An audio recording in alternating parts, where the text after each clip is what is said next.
Alrighty team, we're doing the consolidation exercise today. So I've just set up a table for part 1, a sample space diagram, and as you can see I've got red on the column, red on the rows and blue on the columns.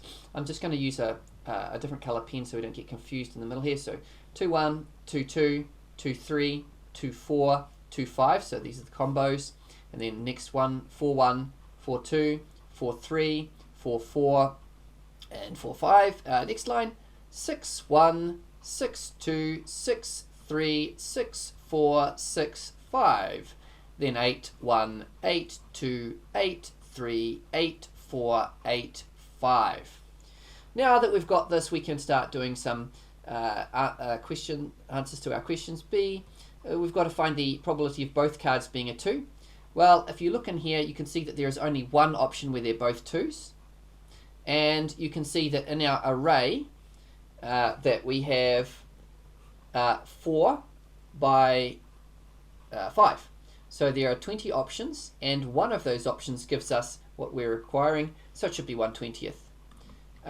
Part 2 of B, a red 8 and a blue 3.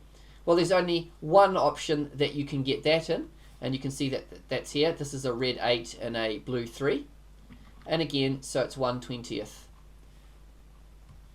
Now, the next one, part 3, we're trying to find the probability of both cards being odd. So what I'm going to do is I'm going to go through and circle all of the ones where we've got odds. Well, you can see that we can ignore this whole line straight away because we've got a 2, and we can ignore this whole line straight away because we've got a 4, and we can ignore this whole line straight away because we've got a 6, and we can ignore this line straight away because we've got an 8. So the chance of getting 2 odds is 0, because as you can see here, all of the red cards are actually even numbers. Okay, well that's number 1. Let's move on now to number 2. Alright, we have a bag of sweets.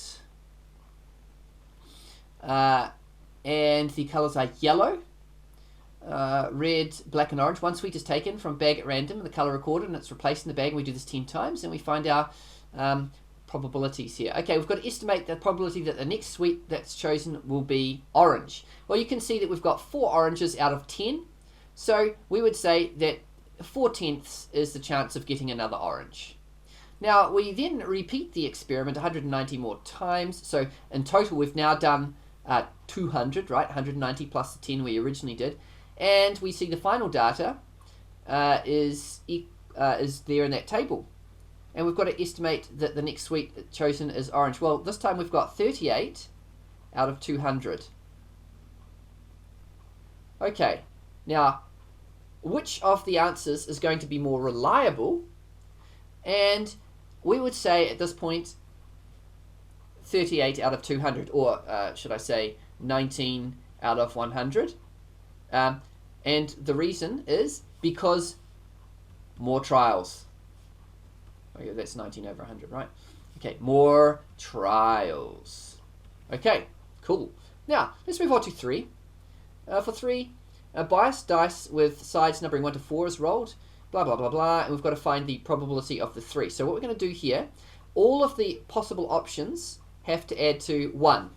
Okay, so we're going to go 1 minus, and then we add all of those things together, and we will find our missing probability. So when we get those all together, we've got 0.3 plus 0.24, which is 0.54, plus 0.1, which is 0.64, and we go 1 minus that, and we should get, I think it's 0.36.